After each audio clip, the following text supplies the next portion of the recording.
Will President Obama be the first one to finally open the government's secret files on UFOs? That's the burning question at this year's International UFO Congress going on in Laughlin.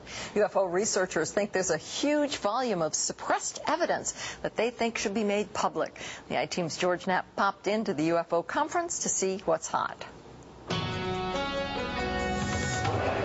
There's a real civilian science movement happening out there. The vendor room at any UFO conference generally represents the fun, non-serious side of the phenomena, where shoppers can fill all their UFO needs, whether it's a drum of Area 51 ooze, or blow-up aliens, alien sculptures, or an indispensable cattle mutilation calendar.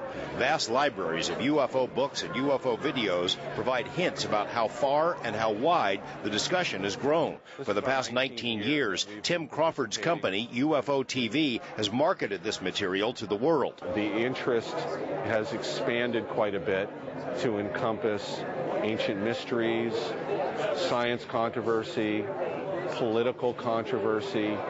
All of these topics are of interest to people who classify all of this type of information as need to know. The phrase need to know could serve as the unofficial slogan of the UFO Congress and most other UFO gatherings. Researchers have long contended, and with good reason, that the U.S. government has withheld files and other evidence about UFOs and UFO incidents. Do we know what's really going on the inside?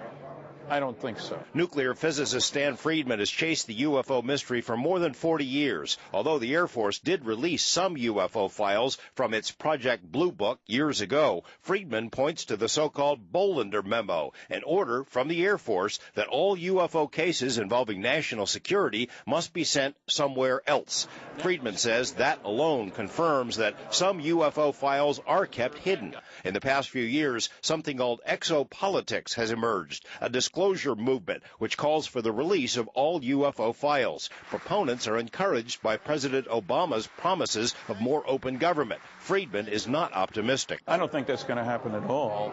In the first place, he's got much more important things on his plate right now. The whole planet is in sad shape. People have the wrong idea. The president knows everything. In the first place, there's too much to know. He could spend all his life reading reports.